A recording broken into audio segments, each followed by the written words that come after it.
Good morning my dear students. मैं रामा कुमार आप लोगों को आज से इंग्लिश स्पोकन की क्लासेस और ग्रामर की क्लासेस दोनों दूंगा। ठीक है, देखिए इंग्लिश जो होती है दुनिया की इंटरनेशनल लैंग्वेज है, वो आपको पता ही है। अभी के युग में इंग्लिश एक ऐसी लैंग्वेज हो चुकी है ना कि अगर आपको इंग्लिश नहीं आती है तो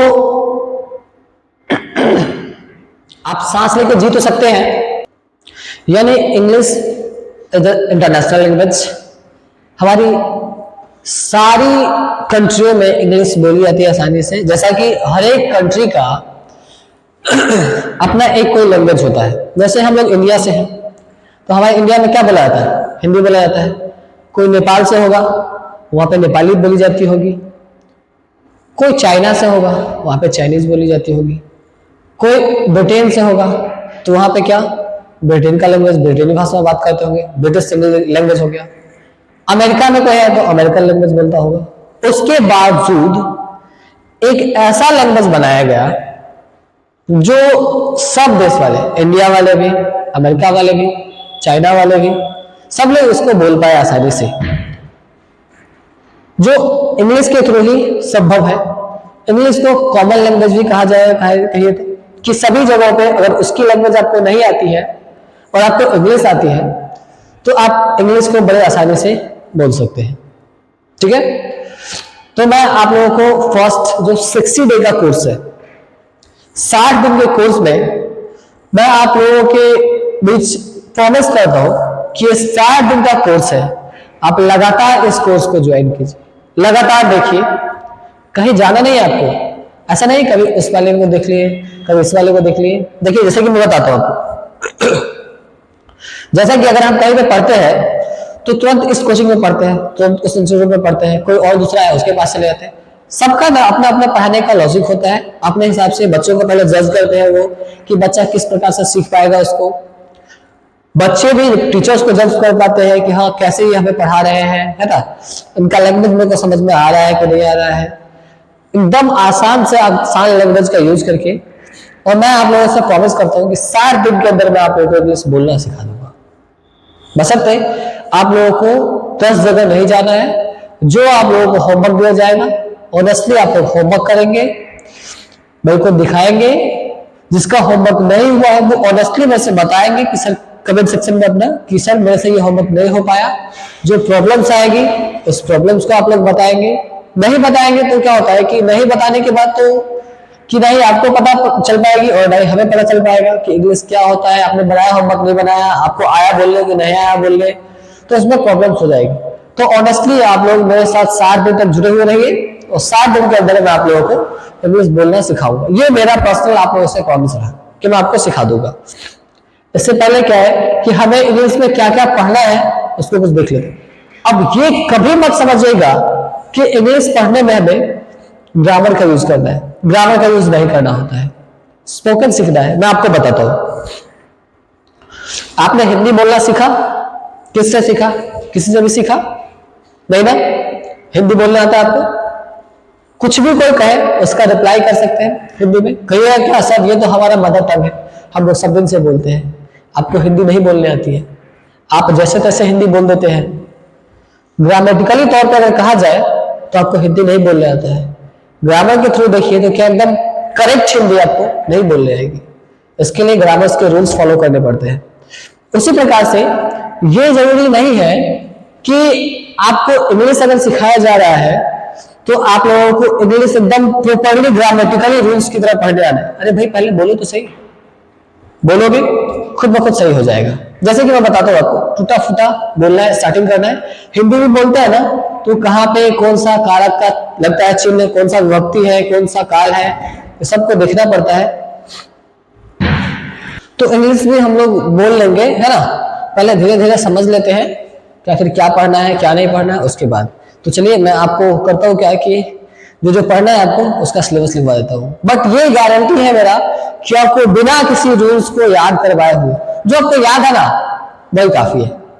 याद है उतना ही जरूरी है, उतना ही से आप बहुत अच्छे इंग्लिश बोल पाओगे, बहुत अच्छे इंग्लिश बोल पाओगे।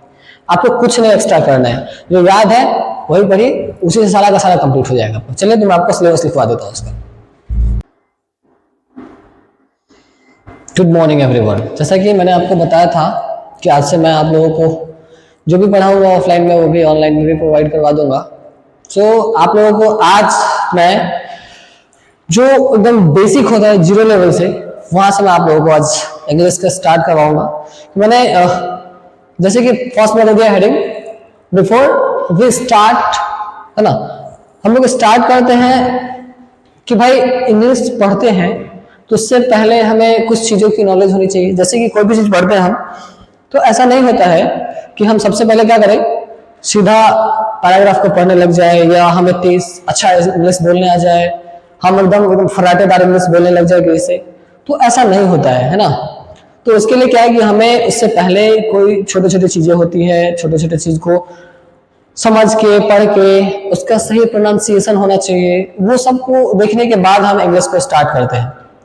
ठीक है। अब जैसे कि हम बताते हैं आपको कि किसी भी लैंग्वेज को बोलने के लिए उसमें कुछ ना कुछ क्या होते हैं, उसकी वर्ण होती है जिसके सहायता से उस लैंग्वेज को बोली जाती है। जैसे कि आपको मैं बताऊं, हम लोग हिंदी बोलते हैं, तो हिंदी जब बोलते हैं तो हिंदी में भी तो कुछ वर्ण है। हिंदी में वर्णों की संख्या केवल कहा जाए तो क्या 52 है। जैसे कि आ ई ये सारे होते हैं, क ख ग ऐसे करके, तो जितने भी अक्षर होते हैं, वर्ण होते हैं, उन सभी को मिला करके हम क्या करते हैं, हिंदी बोल पाते हैं। जैसे कि अगर हम घ और र को मिला देते हैं तो घर हो जाता है। ठीक है। और इसमें कुछ और सहायक क्रियाएं होती है, कुछ क्रिया विशेषण होते हैं, कुछ संज्ञाएं होती है, सर्वनाम होता है और विस्मयादि बोधक और भी ग्रामर्स के बहुत सारे रूल्स होते हैं। सबको मिला करके हम क्या करते हैं, उस लेटर से वर्ड को बनाते हैं। मतलब उस अक्षर जो होता है, अक्षर से शब्द को बनाते हैं। शब्द के बाद उस शब्द से हम लोग क्या करते हैं, एक छोटा सा वाक्य बनाते हैं। वाक्य बनाने के बाद क्या करते हैं हम लोग कि एक छोटा सा पैराग्राफ बनाते हैं। पैराग्राफ जब बन जाता है तो उसके बाद हम लोग क्या करते हैं, तो हम लोग पैराग्राफ के बाद एक छोटा सा स्टोरी क्रिएट करते हैं या कोई एक पोएम बनाते हैं और उसको पढ़ते हैं। उसके बाद बड़े बड़े जो होते हैं हमारे एसेस होते हैं, समरीज होते हैं, और सबको हम लोग आसानी से लिख पाते हैं।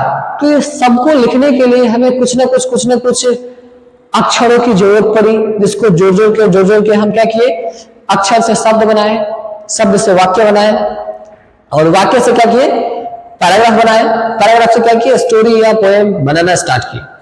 तो वैसा ही है अंग्रेजी में जो है कुल अक्षरों की संख्या या वर्ण कहिए उसको, वो 36 है, 26 है, जो कि हमने आपको बता दिया है कि ए से लेकर जेड तक जो होते हैं वो अंग्रेजी के अक्षर से होते हैं। जिस प्रकार से हिंदी में हुआ था, हिंदी में क्या हुआ था कि अ से लेकर के पूरे ज्ञ तक होता है वर्ण, इंग्लिश में वैसा ही होता है ए से लेकर के जेड तक। बट क्या होता है ना कि कभी कभार हमें उस चीजों का सही से नॉलेज नहीं होता है। जैसे कि मैं बताऊं कि मैं खुद ही एक बिहार से हूं, तो मैं आपको बताता हूं बिहार में अक्सर जो टीचर्स होते हैं यहाँ पे, तो बेसिकली वो क्या करते हैं, बच्चों को शुरू से ही क्या सिखाते हैं, उसको ए से अ करके सिखाते हैं। ए से अ, डबल ए से आ, है ना, आई से छोटी, ऐसे करके सिखाते हैं।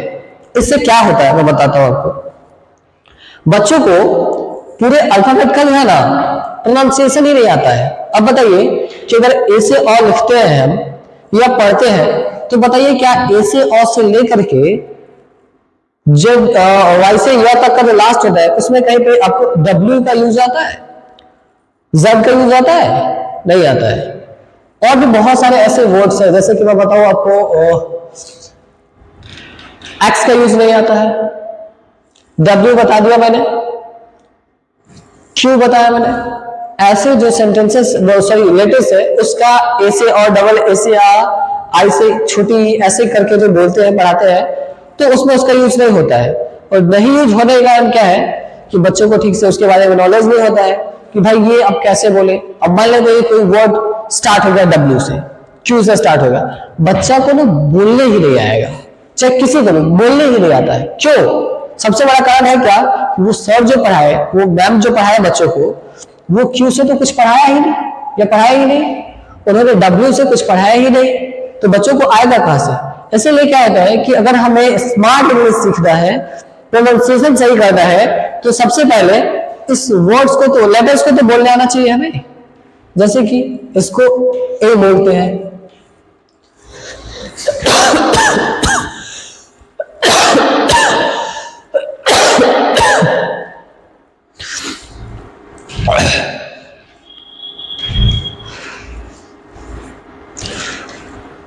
जैसे इसको ए बोलते हैं, इसको बी बोलते हैं, इसको C, D, E, F, G, H, I, J, K, L, M, N, O, P, Q, R, S, T, U, V, W, X, Y, Z, ऐसे बोलते हैं।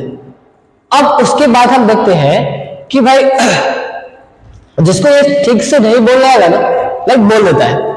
जैसे मैं बात करूं क्या कि मेरे पास कोई स्टूडेंट्स आते हैं जिसको नहीं पता होता है, उसको अगर नॉर्मली मैं बोलूं एबीसीडी बोलने के लिए सीधा पढ़ देगा A B C D E F G H I J K L M N. What is this? क्या होता है ये? उसका सही उच्चारण करने आना चाहिए उसको, ठीक है। इसलिए क्या है कि हमने सारे चीजों को हिंदी में भी लिख दिया है, तो मैं भी हिंदी अगर आता हो, सभी लोगों को आता ही है ना, उसको हिंदी में भी आप बोलने की कोशिश करेंगे। जो चीज लिखा हुआ है it's not a W, W नहीं है ये, डब्ल्यू ये भी नहीं है।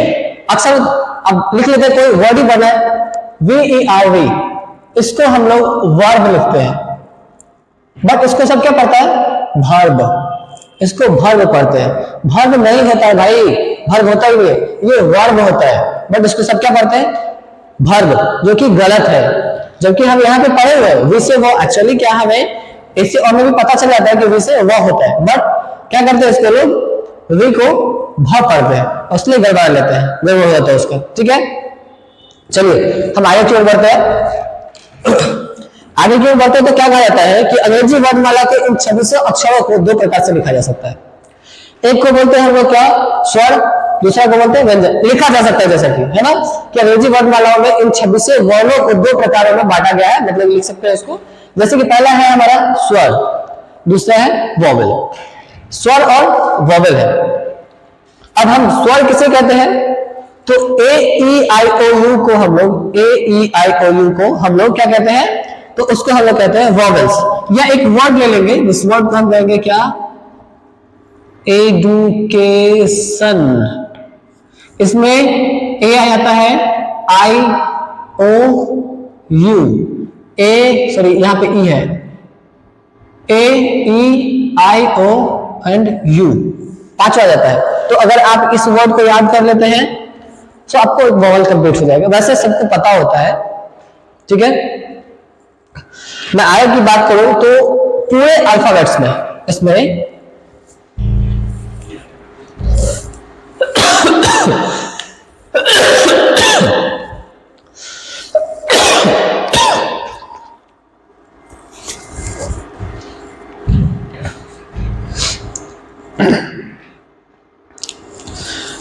ए ई आई ओ यू को छोड़कर जो भी बच जाते हैं, like B C D F G H J K L M N P Q R S T V W X Y and Z, ये सारे और सारे क्या हो जाते हैं? हमारे कॉन्सोनेंट हो जाते हैं, मतलब व्यंजन हो जाते हैं।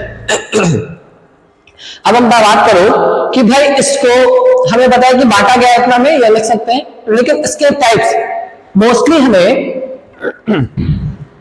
बुक्स में, नोट्स में, जहां पे भी लिखा हो, चाहे कर्सिव भी आता है ना, तो कर्सिव भी आता है, कोई दिक्कत नहीं, बट कर्सिव में भी ना दो आते हैं। मतलब क्या कि इसको लिखने का तरीका जो है ना, क्या है तो क्या, एक बड़ा और एक छोटा, जिसको हम लोग कहते हैं बड़ा वाला। चाहे आप नॉर्मल लिखो या कर्सिव में लिखो, कोई दिक्कत नहीं है, ठीक है। बड़े वाला को कहते हैं हम लोग upper case, means capital letter.